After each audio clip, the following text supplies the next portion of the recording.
Welcome to Champion Your Culture, the podcast, a weekly live show where we explore the power of culture and leadership in business. I'm Ryan McCarty.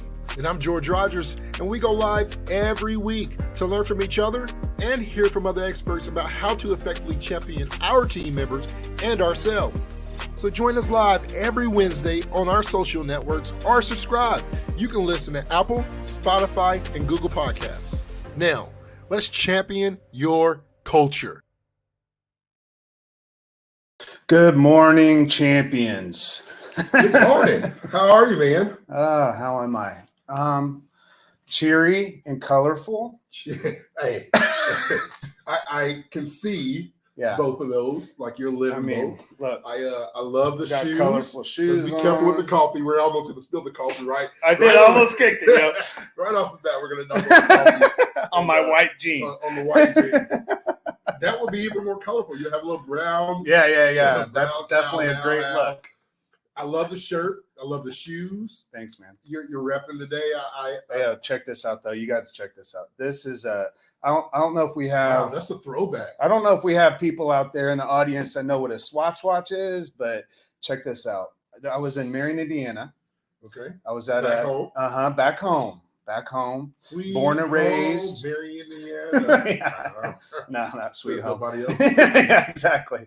The highlight of everybody's life is visiting Indiana. Anyway, I was at a not retail shop. It was retail, but it was like a flea market deal. Yeah. And I look over and I see what looks like a newer watch. Case, everything. Beautiful. Open it up. It's a Pops watch from like 1989 or 1990. Bro. And I was like, look at 7 to 10 years old when these were hot items. So you were able to, back in the day, you'll just be able to swap out different ones and just pop it in. Right. And you got it on clearance. $5, bro. $5. I'm not playing with the case and everything. Nobody knows about those, man. Nah. You know what? How are they gonna know? How are they gonna know unless we show them, brother? How are they gonna hear unless we tell them? That's a good find. Like I'm all about. Yeah. So I'm one of those. I used to, me and my good friend Kyle Wainwright, shout out to my buddy Kyle in Angola, and Refresh Tech company there. He's doing some great work. But we used to try to like outdo each other. Yeah. And find like he grew up, his grandparents were antiquers, very successful in that space, still doing it and dominating the area up north. Yeah. And we always like to go to like garage sales and find like something and see who can make the most money out of selling it or reselling. Oh, on eBay? Oh, yeah. Oh, I want to do that with you, man. I love that. Or even do our own garage sale and mark it up. You know my problem? What's your problem? You'll keep I'm a collector. Yeah. What my wife calls a hoarder. Yeah. Now Katara, she likes to get rid of everything. Yeah. So by the time I get here's the problem. You have to start hiding stuff. You know what I'm saying? Because I've got boxes hidden. She's like, "What's that box for?" I'm like, don't worry about it." It's like 3 coats in there. It's for next summer. Yeah. Anyway, hey, welcome everyone. It's awesome, yo. Welcome everybody to Champion Your Culture. The podcast sponsored by our good sponsor, Culture of Good. Culture of Good. Good sponsor, Culture of Good. Yeah. Culture of Good is everything culture and leadership development. So if you see gaps in leadership or culture, we're here for that. Yeah. That's what we do. We're looking for companies in 2024 that want to prioritize their culture, prioritize their leaders. You can't have a solid culture without solid leadership. And you can't have solid leadership unless you have a solid leadership culture that supports it. And so what we try to do at Culture of Good, and what we do, not try to do, but what we do, I believe very well, is help to identify areas of opportunity that we can help to advance the culture and the leadership within the company so that it's more effective. Yeah. You know, we talked about that with Scott Moorhead, our business partner, and shout out to Scott. We have to get him on the show. Last time he came to get on the show, dude, he walked into the room and looked like this. I was like, he got hit by a train. Yeah, I was like, go back in your office and take a nap, homie. Actually trying to send him home. Yeah, he didn't. Yeah. He went back in his office. But anyway. That's my guy. Yeah. What was I talking about? Scott. Yeah, you're going to Scott and all that. I don't have a clue. You got to stay on track. Yeah, well, that's the problem at my age, brother. But anyway, so when we're thinking about what we do, when we talked to Scott, we were like, what we believe is that people want engaged employees. And he said, listen, as a CEO, what I want is not necessarily just engaged employees. It's not that he doesn't want engaged employees. He said, what I want is effective employees. Yeah. I'm like, oh yeah, okay. I mean, that was like a spark that got us thinking about how do we create programming so that organizations can have effective leaders and effective culture. Yeah. So when we come in, we're looking for how to make your culture or how to co-create planning so that that culture can be effective, that your leaders can be effective. Because at the end of the day, effective leadership is engaged leadership. Yeah.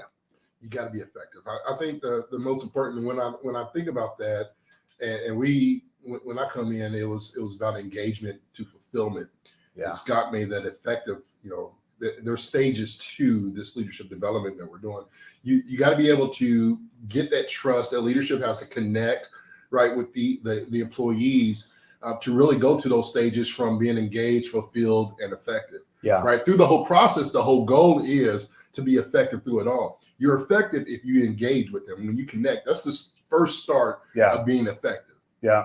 The long-term effectiveness is the number one rule to being in business. Yeah, stay in business. You got to make money. You have to know what you're doing. Yeah. As a leader, because how do you lead people if you don't know? Yeah. And so it's like your ability to do that. So I just wanted to mention that with Culture of Good, that's the company behind the messaging. That's what companies implement in developing their own culture of good so that they can have engaged, fulfilled, and effective employees. I mean, I love that process. And we got coming up in January 23rd, 24th, we got some exciting stuff going on. It's amazing. Our first of 2024 certification champion. So we're looking for companies, organizations, leaders, not just in the HR space. It's for everybody. It's for everybody. If you want to help champion the culture within your workplace, these 2 days are going to be like never before. Yep. We're raising the bar. Yeah. We partner with People First. I want to give a shout out to People First. Yeah, give a shout out to our girl Alice. She was with us a few weeks ago. Yeah. Melanie, we should have Melanie on. I don't know if I can handle you and Melanie at the same time. Y'all were like fireballs. We'll come up with a bunch of ideas. Yeah. Y'all start talking strategies and games and creating a game within the podcast. We should have a podcast game. Melanie, if you're watching right now, go ahead and get it together. A podcast game. I just want to mention this as we're talking about this. I think one of the things that is really important as you're, within our context of what we're doing is to ensure that we have the right kind of partners. Yeah. There's a lot of people in the culture and leadership space, but not everybody loves culture and loves leadership like we do.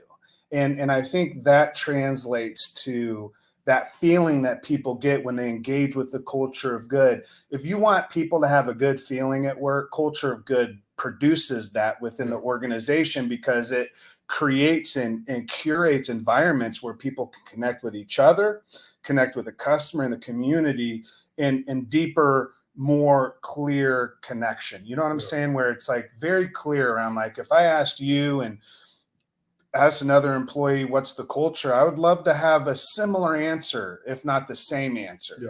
Yeah. Because how can we be building the same thing if we don't know what the thing is? Yeah, it's true. Yeah. How does that affect, though? Because we are all different. That's a B. How does that affect? That's a B. Nobody knows what that is. No, that's me and that's you. That's a bonus. That's a bonus. How does that affect? Because George and I are different in a lot of ways. We have some similarities and we have a lot of synergy around what we do and what we love. But we go about things sometimes a little bit differently. Yeah. So how does that impact the culture? If we're two different people, and we're just talking about us two, there's 100 other people, within 5 steps of us here in this building. Yeah. So how does that become a unity, a unison type of culture? Yeah. Where we're all different people. So how do we feel the same? How do we believe the same? Yeah. How do we act and behave the same? Yeah. 2 steps: self-reflection and team reflection. You know what I'm saying? How do you look internally? And that reflection is seeing your own reflection, right? That's like looking in the mirror and saying, all right, what is it about me that I would love to have as a leader? And what are the areas that I could grow in and develop, and what effort am I putting into that so I can become more effective? The second promise of a culture of good is to drive the business to greater success so we can do more good. So it's all about driving the business, effective leadership. So the first step is self-reflection. And then the second step is, how am I reflecting on others? How is that reflection looking on others, right? We are two different people. You know, today's episode is called The Mirror Effect, right? It's really about how do we position ourselves in a way that our life becomes the example that others can mirror, and then how are we mirroring our team, right? So I believe that every person is an individual, but I do believe that there's a team aspect where, even though we may not be the same, when people meet us, they can see a connection between us because there's familiarity, because we're reflecting upon each other, right? Like I'm looking at who I am as a leader, and how is that impacting? Am I seeing the good leadership in my life being reflected in someone else? Does that make sense? Am I seeing you step up because you're around me? If you're not stepping up because you're around me, then I need to step up, because I'm able to see my leadership in others. This is the problem with leaders and bosses sitting around saying, you know what, my team just sucks. I just can't stand people, man. You know, it's like, what's wrong with you? You know what? Your team is a reflection of you. It reminds me of, my mom used to have that adage quote, "Do as I say, not as I do." Right. And the reality of today's workplace is that we do as we see, not as you say. And so if I don't see it being done, how can I get it done? Right? We're talking about those things, and we're saying what we want to do, but I'm not seeing it happen. We can talk about that, about core values. I see it on the wall, but I don't see it in action. Well, that's the whole idea. That's exactly right. Because if you self-reflect, what you're doing is you're looking internally at your own values. Right. When I coach with executives and leaders, and you do as well, I'm looking at helping them to identify their values, and saying, on a scale of 1 to 10, how are you honoring that? How are you living up to that right now? Not how do you, what do you want to be later? Like, where are you with that right now? And what can you start to do in terms of a commitment personally in order to move that from a 6 to a 7? And I know that seems like, okay, that sounds very businessy, but whatever doesn't get measured doesn't get done. Right? So you have to place those measurements in to know, all right, am I honoring my values? What is that? It's a simple practice of self-reflection. That's what happens within a team. Let's team reflect. Are we living up to the values? Where, right? On a scale of 1 to 7 or scale of 1 to 10, where are we? Where as a team do we feel like we're living up to this value? Right. How can our team members be expected to live up to the values that they have of their life if we as leaders don't do that? It's difficult. I know there's people that are on with us right now that are, it's difficult to have a leader that has different values than you, or maybe doesn't reflect your sense of what work is supposed to be about. We talk to people all the time like that. Like, I want to do this culture work, but I just don't have the leadership support. That's what people want, man. They want that leadership support, but they want supported by a true leader. And a true leader is one that knows their values, knows how to live up to those values, and makes commitments toward those. We're not perfect at this, right? Nobody's perfect at it. No. There's a there's a lot of fault that can go around. But the thing is, and you always said, like, there's no perfect culture, there's no perfect organization, but you don't have to suck at it either. And there's no perfect leader. But you don't have to be a sucky leader either. You have to be a leader. I had another word for that, leader, but it's the reality of the game, that there is a lot of I don't even want to say bad leadership. I just feel like there's a lot of neglect. Yeah. And some of that is because that we don't, what we're talking about today, we don't look at ourselves in the mirror. Yeah. To really develop ourselves. We somewhat outgrow ourselves. Our position outgrows us. Our team outgrows us. But we stuck with that title and responsibility of still leading people who we're not putting anything in ourselves. A neglected team yeah. is a reflection of a neglected leader. Yeah. Either by themselves or by their leadership. Yeah.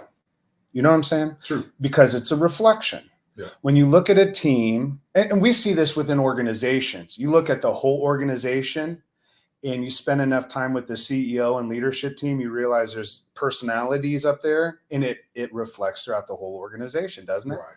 It does. Yeah. I mean, you walk around this office, you see Scott Moorhead everywhere. You see band names, not Scott, but you see band names on every break room. You see a slide from the second floor to the first floor. What is all of that? That's a reflection of Scott. Yeah. So what we have to understand is that our leadership is rooted so deeply, and the more influence we have, the deeper those roots are within the organization. Our the way we show up, our attitude, the way that we conduct ourselves, our ethics. Yeah. You know, we should talk about ethics, man. Yeah. You know, are we reflecting strong ethics as an organization, as leaders? All of those things are reflective throughout the organization. And so we're talking about this mirror effect. What are we seeing? Yeah. It's, you know, a mirror is not a perfect image either. Right. Have you ever been? We used to have a roller rink back in Marion called the Idlewild. Shout out to the Idlewild and everybody that used to hang out there, and the couple skate. Yeah.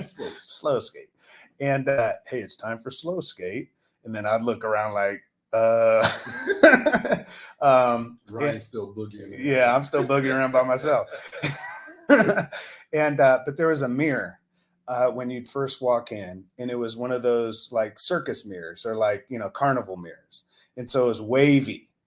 And so you get in front of the mirror and your legs look like they're 10 feet tall and your body looks like a big bubble. You know what I'm saying? Yeah. It's like one of those like mirrors that distorts. Right.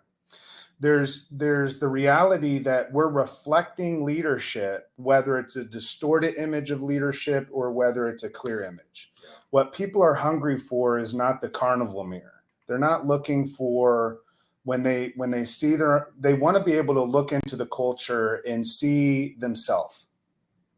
They want to be able to look into their team and see themselves. They want to be able to work for a boss, a manager, a leader where they see themselves.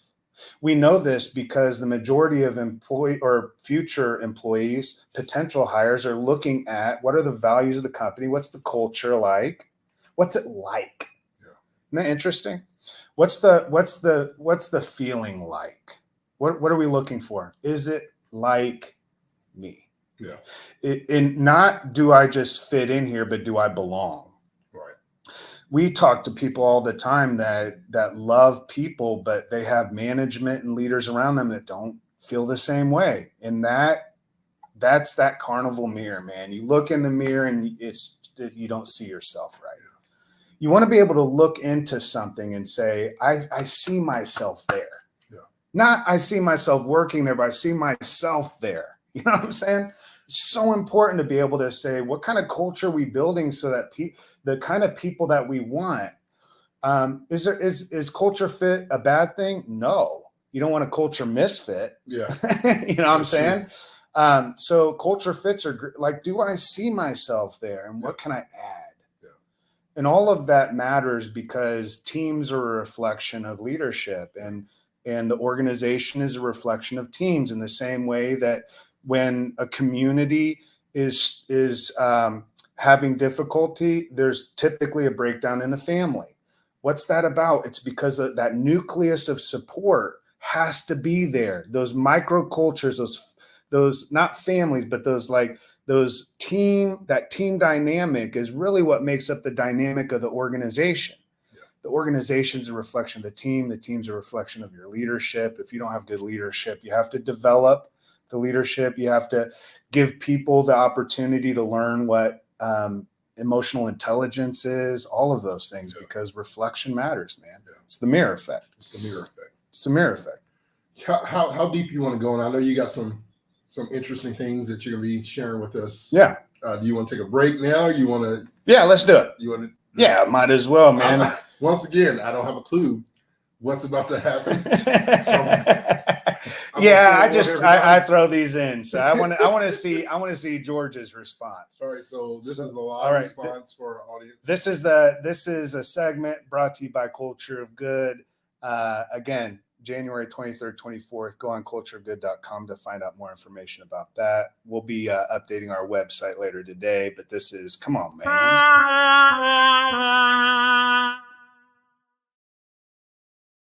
All right, so these are advertisements or posts. Advertisements or posts. Yeah, so this is the first one, Walmart. Saratoga Springs, Wolgick Road. Here at store Saratoga Springs, we have some pretty cool people. We'd like to thank Associates Name. Thanks for doing such a great job, Associates Name. We appreciate you. Hashtag Walmart family. So this is a maybe her name is really, or both of them are really Associates Name, but they didn't capitalize it. Nah, so I have grammar issues here. That's what the issue one or is. two things happen. Either they're twins and they're both associates names, and they didn't capitalize it. Yeah. You got associates names exclamation point and associates name period. So maybe that is their name, but it's not capitalized. So there's a grammar issue. The other thing is, this is a common error with people saying AI is going to replace us all. Automation, yo.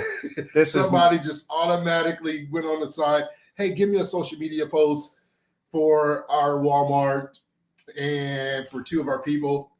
AI doesn't know the two people names, so they just said associate's name, associate name. You're supposed to erase that and put in their name. I would say this pretty much sums up Walmart's connection with the human side of people. Yeah. In spite of their really emotional commercials. Yeah. How much they love their associates. I think those are Super Bowl commercials. Saratoga Springs. Anyway. Old Gig Road. Yep. Come on, man. Here's another one. I got a few. This is a Bic ad. Look like a girl, act like a lady, think like a man. Work like a boss. Think like a man. Well, why not think like a woman? This is where so bad. Hashtag Happy Women's Day. Right. Yeah. This one right here. I can go on a road rage, just because of how stupid corporate America is.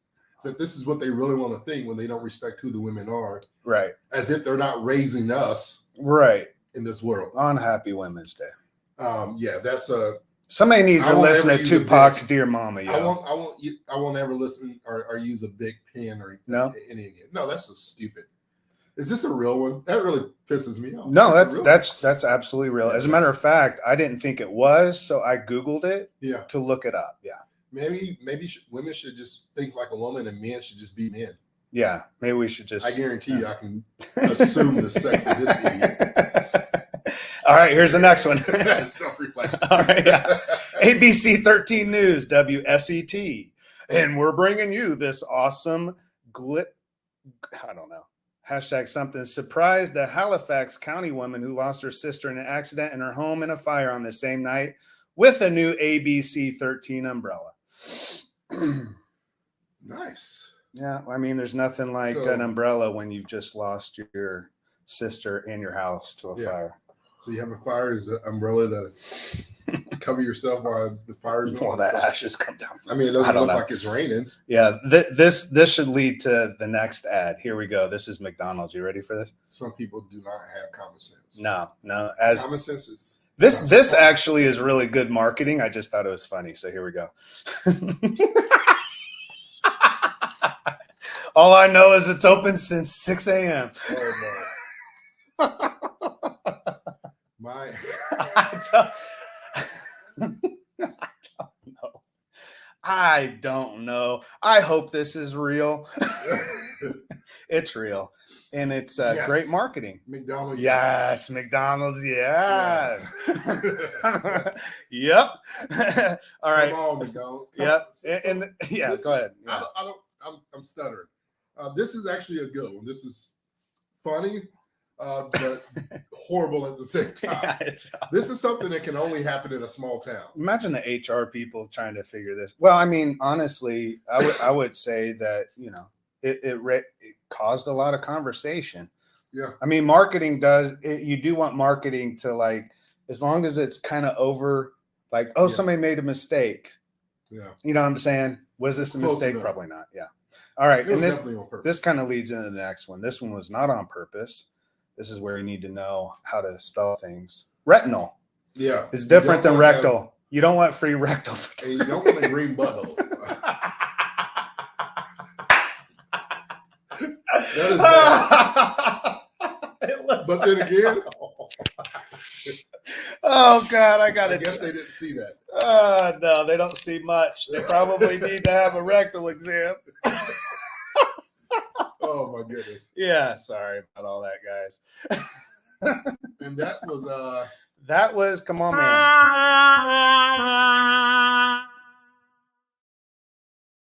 All right. Yeah, we're back. So we're back, and we're gonna get real serious. About some things. But that was funny. Yeah. What I will say, because I'm always thinking when we're doing these things, you come up with some really edgy stuff, and I really enjoy it. Yeah. But I always think, I wonder what these HR people are thinking right now. Until this year. Now, I know HR people.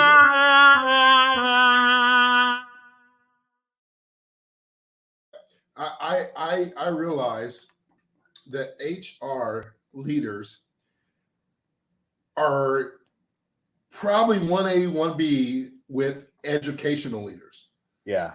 I've been to conferences for both. I've keynoted for both. And this is what I know. Yeah. When they clock out and they're outside of the office. Yeah. They're two of my favorite industries people to be around. I love being around HR leaders, and I love being around teachers that are not teaching. Right. Because they get to let loose. They get to take that title off and just relax and be themselves. And themselves could be on Come On Man. Yeah. I could have some Come On Man live in person moments with some of the people now. I hope I keep everything confidential. I will never share those stories because I like to hang out with those people. But definitely no dancing on tables or anything, right? No. Nothing that crazy. They don't, but I would. 3 coffees in. 3 coffees and 2 bottles of Kahlua. Yeah. Don't worry about what's in the cup. It's coffee. But 3 coffees in, 3 coffee cups, I should say. So that way I'm not lying, I'm lying.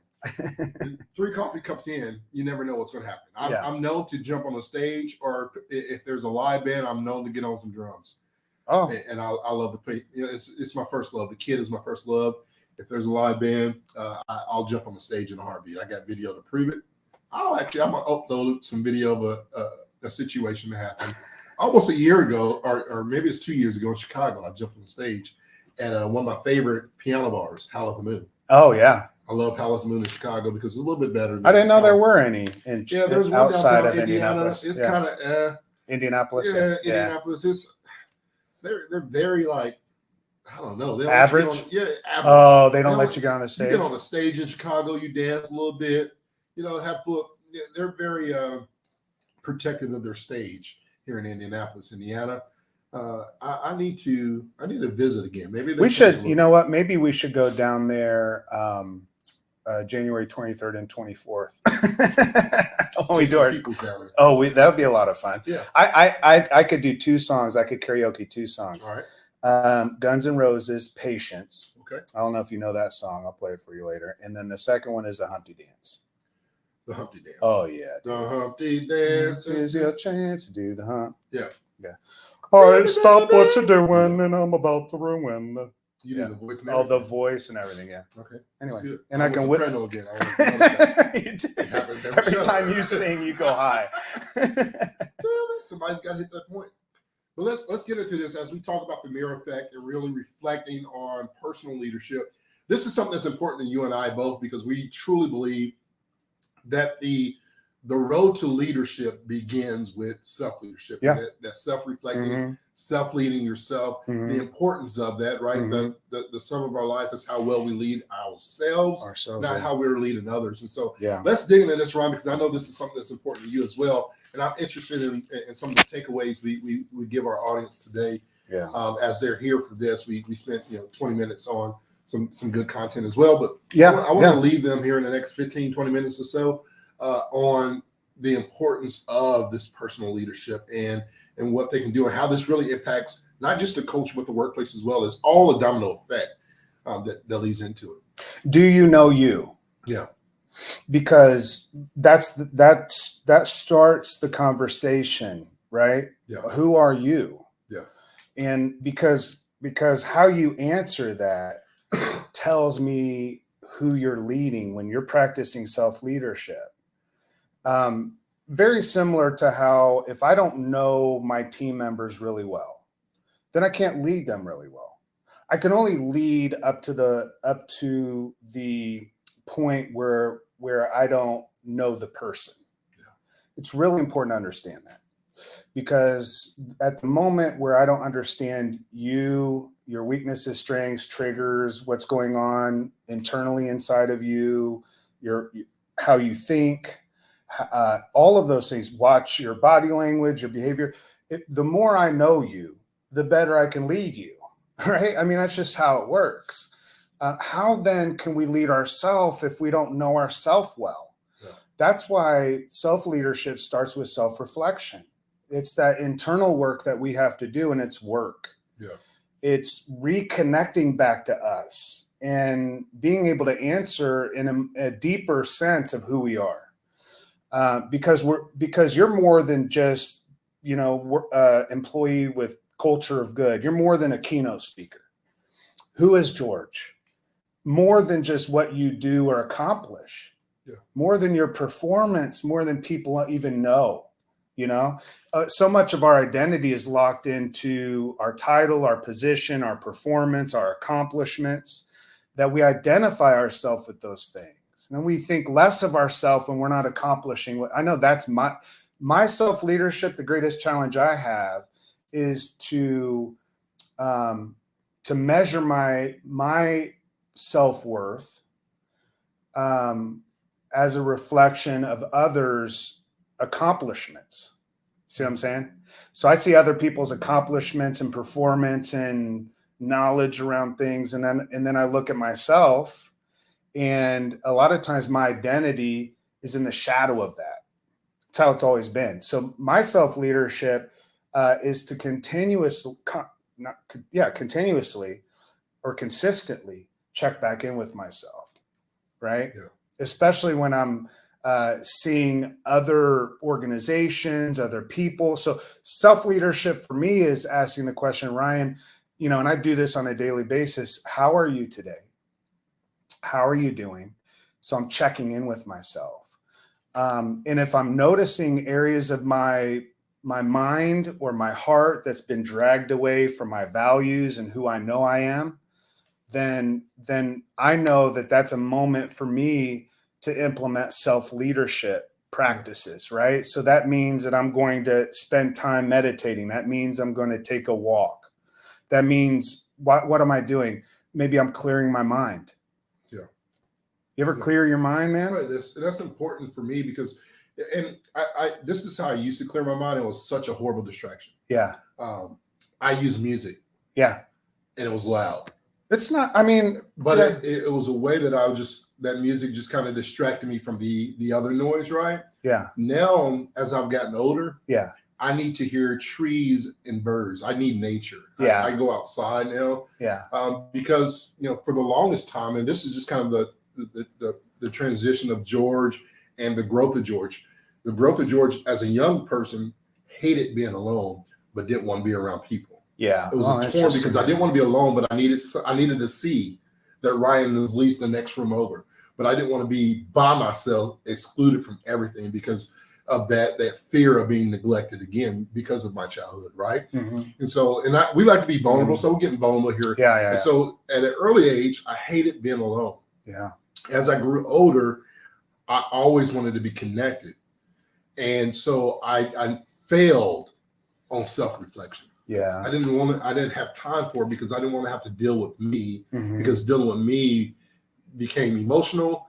It became uncertain because I didn't know what was Mm-hmm. going to be thrown into filling that void, right? And so to ignore those things was to grow and go around it, right? We call it grow. And that's what I thought I was doing, but I was going around it. I wasn't growing through it.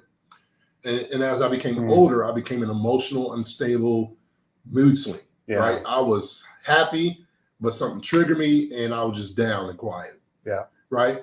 And so that was a huge issue. And then I went through this phase as a young adult where I realized, man, you got to do certain things, find something. So I found nature. Yeah. Right. And it wasn't until the pandemic. Yeah. And I think this is what a lot of people have realized. Yeah. A lot of people ignored being alone because they hated being this reflection and seeing the man in the mirror, the woman in the mirror. Yeah. They didn't have that. The pandemic forced a lot of people to be alone, and it forced a lot of people to deal with themselves. And that's why we see a lot of change within the workplace, because people have found themselves through being alone. Mm-hmm. They dealt with the issues because they didn't have a choice. Everything was stopped. They had to be with their family. They had to work through their marriage. And they had to be with themselves too. And they had to be with themselves. Yeah. And so during the pandemic, it took me up to another notch where I realized I can't have any distractions. Mm-hmm. So now when I need to clear myself and clear my mind, there's nothing. That's awesome, man. There's nothing. Yeah. And now I'm doing some earthing, grounding myself. Yeah. That's an interesting thing that we can talk about too. Yeah, that's one of the things that's really been healthy for me is getting outside and getting my feet in the grass, yo. So funny story. My wife watched me. She came in while I was watching the documentary, and she found the place where the lady. This is called the Earthing movie for those that haven't seen it. And she walked in while I was watching the Earthing movie, and they said something about you know sometimes being fully nude if you're in the right place on the ground. I like lay down naked on the ground. That she's going to be finding me in the backyard. And that's so funny, yo. But my thing is, I'm in my backyard. Mind your business. Ryan's going to find me over. Yeah. Well, what's funny about that? I was joking with the girls because we live right on that busy corner right downtown Indianapolis. I was like, imagine my ass out there naked in the grass, yo. That'd be messed up. But yeah, a funny story. The other night I was earthing, and so within the earthing movie, we learn about like our own bodies and just watch it. I'm not gonna try to be It's interesting. Yeah. But the other night I was earthing so long that I had my slippers out there in the grass. I put my foot back in my slipper and a big slug had gotten into my slipper. That's how long I was earthing. A slug crawled over from the grass, got into my slipper. I put my slipper on and I'm on top of a slug. I'm like, this slug is earthing with me, yo. Slug. And so the importance of it, getting back to the self-leadership, not to get too much off subject. We always stand by self-leadership is the influence you have, right? Mm-hmm. That serves your desire. And one of the things as we talk about the identity, who are you, that self-awareness and self-reflection, that's the first step. That's the first question that we say that you have to identify. Who am I? Self-leadership, what are those desired outcomes for who are you, right? Who am I? And this is something we have to ask ourselves. And this is something I ask myself all the time because as I'm changing, am I changing, right? Who am I? Am I still the same George? Is that what I want to be? Like who I am, does that change? It's a really good book written by a really wise person called Champion Your Purpose. And I just want to mention this because what we're talking about today really is broken down in this book written by the George Rogers. And how to find meaning in a life filled with sameness. This is what you're talking about. Who am I? What do I want? Where am I headed? Who do I want to be when I get there? Right. So like it's this understanding that we're in process. Yeah. You know what I'm saying? Like we're growing. Yeah. To your point. Either I'm going around it or I'm growing through it. Yeah. That's good. This is what you said. Yeah. And that piece of it is really important because to have gone through the pandemic, we grow through it. Yeah. We either go around it or we grow through it. And that part of it is really important because, when our values are tested, when we are in a situation where we're confronted with a scenario where we may have to make a decision, that goes against our values.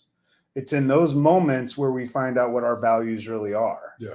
You know what I'm saying? It's in those moments where we really discover, is my value truly that? Yeah. Whatever that is. right? And work with a lot of people. I'll give you an example of a value that people have is like shared experiences. I value shared experiences. I agree with that, but in scenarios where that's challenged, right? We either step up and we continue to pursue our values and become a reflection of who we want to be. Yeah. Who am I? Who do I want to be? Right. You know what I'm saying? Like where do I see the gaps in myself? Yeah. And not to get down on myself and say, geez, you suck. Yeah. Yeah. Because that's a thing too, right? Within self-reflection, the idea is not to self-reflect and then walk away and like, man, I'm not very good. Yeah. It's more around like, how do we do this in a way that allows us to recognize I've got areas to grow. And as I grow, my team grows. Yeah. As my team grows, the organization grows. And so therefore, regardless of what's going on around me, I have to know what's going on inside. Yeah. So some of the key points that we want to talk about, obviously we're on this self-awareness stage where we have to embrace that introspection and reflection to truly understand our strengths, right? Individually, our strengths, our weaknesses, our values, our purposes, and the importance of those things. What are some other things outside of the self-awareness? Because I believe that this self-awareness becomes the foundation for authentic and impactful leadership. Like that's the foundation. Like we must first be self-aware, and then what? What's the next step? Yeah, that's the introspection. Yep. And then it's all about continuous learning. It's all about saying, what I know about myself, I've learned about myself. Right. What I know about my team, I've learned about. So what are the areas of my life and the life of my team and who I am? How do I implement continuous learn? How am I in a process of learning? Leaders are learners. We're constantly learning. You look at LeBron James out on a court. I've said this before. He's still practicing shots. He's still getting advice. Right. Why? Because he's learning. Yeah. We don't ever stop. The moment we stop learning is the moment we stop leading. Yeah. Because learning is that connection that we have. Yeah. That's who am I? Well, if all you say is I'm an employee at Culture of Good or I'm a keynote speaker, then that tells me that's all you've learned about yourself.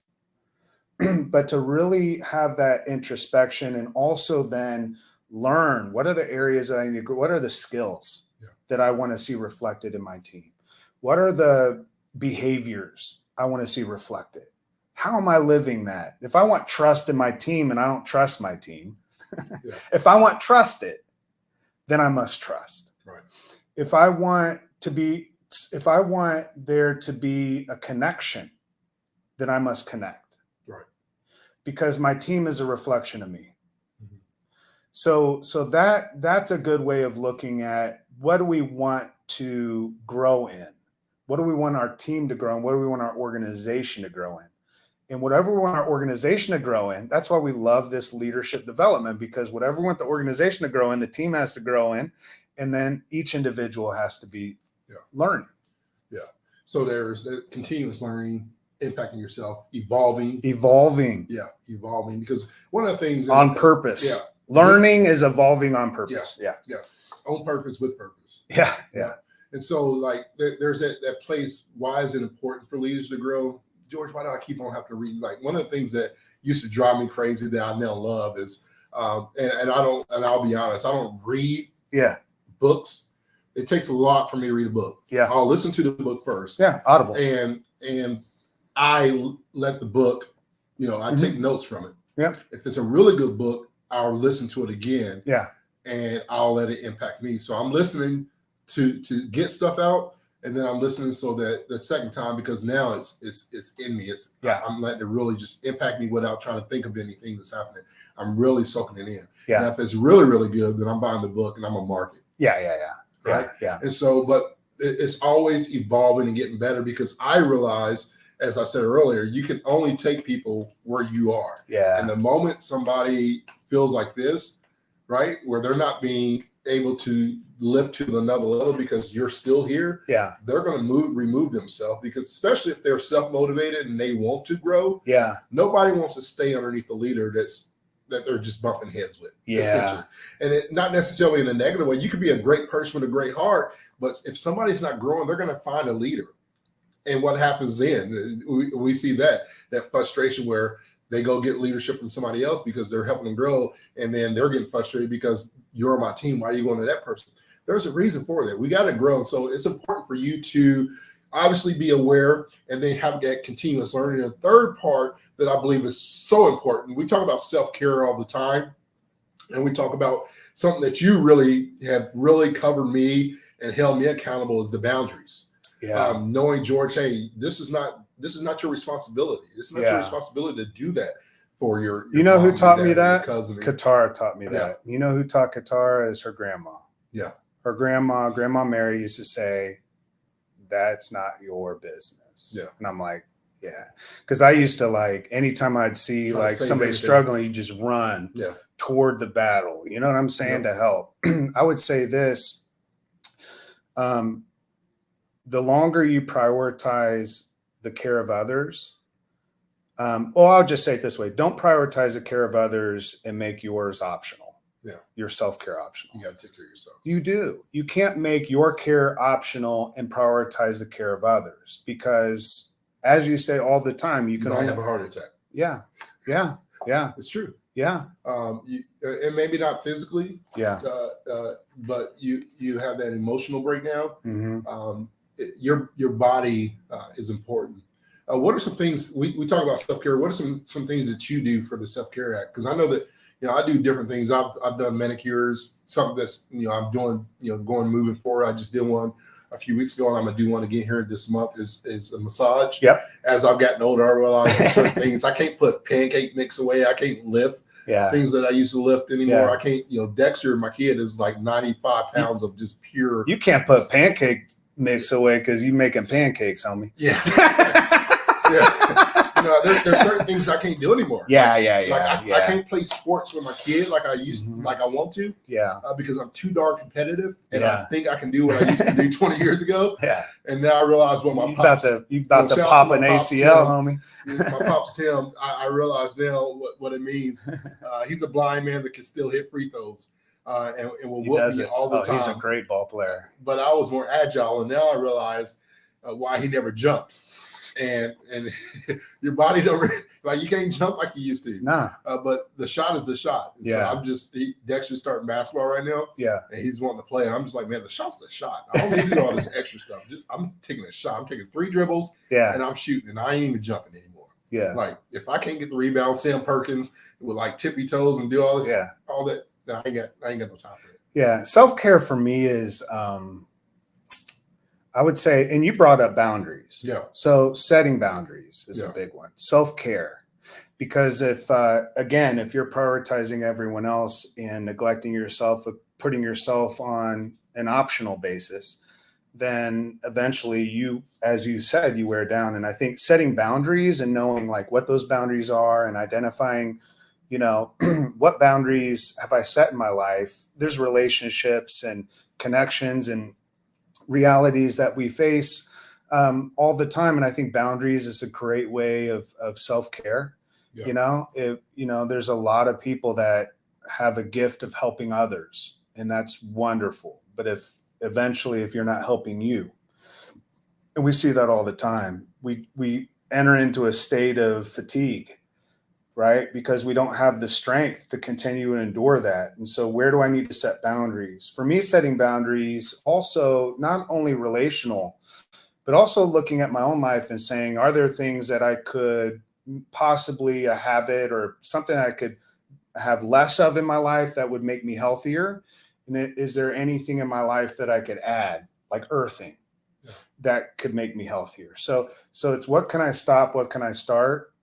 Sometimes it's starting something, sometimes it's stopping something, sometimes it's continuing something. Like to your point, it's like, what are those things that get me into a state of health or a healthier state? Maybe not a state, but a healthier state.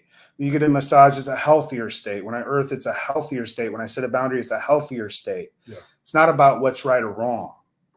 It's about what's healthy and unhealthy. Right. What we're taught early on in growing up is what's right or wrong. Right. it's far better to say this is a healthier option. Yeah. Right. It would be great, with Dexter. You could eat those 15 pieces of candy. Right.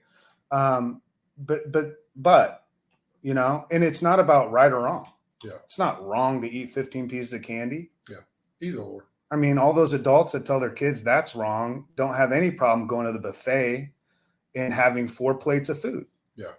So it's like one of those things. It's like, what's right, what's wrong? The real thing is what's healthy and unhealthy in terms of my leadership, for my team, for my business, for my own self-care. Yeah.